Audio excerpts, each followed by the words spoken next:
Ki bor pulit haka khatway tarik jeliu, ki lalap din ya ka jingtray kam ka sleeper cell jong ka sengking atiar New Trap National Liberation Council HNLC.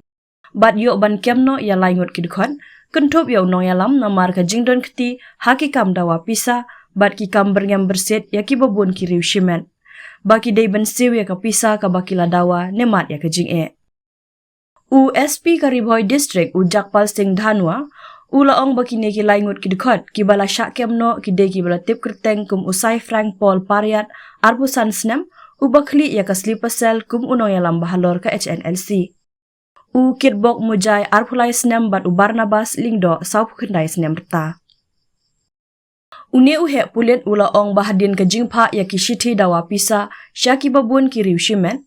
Nakaliang ki pulit ka ribhoy kilala ban lapdin no ya kani ka jingtre kambari ka HNLC haka thain mau hati umroy ribhoy district bat haka nong ba Shillong.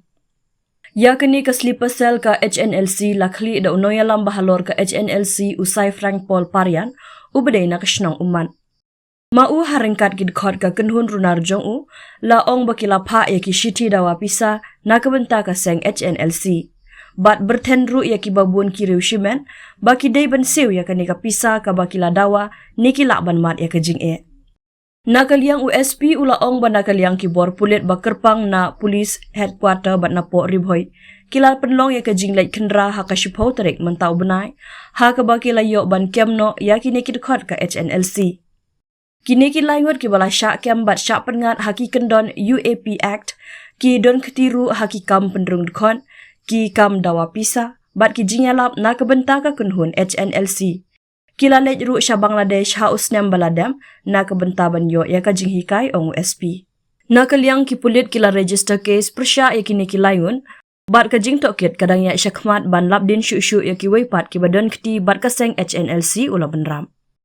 Ha kejuk kopor USP ukerpat iki paitba bakim day setiaban siw ya ka pisa baladawa da ka seng HNLC. Hendrei ban wan syakman, ban pentip ladadon ki bafon na kebenta bandawa pisa jubor.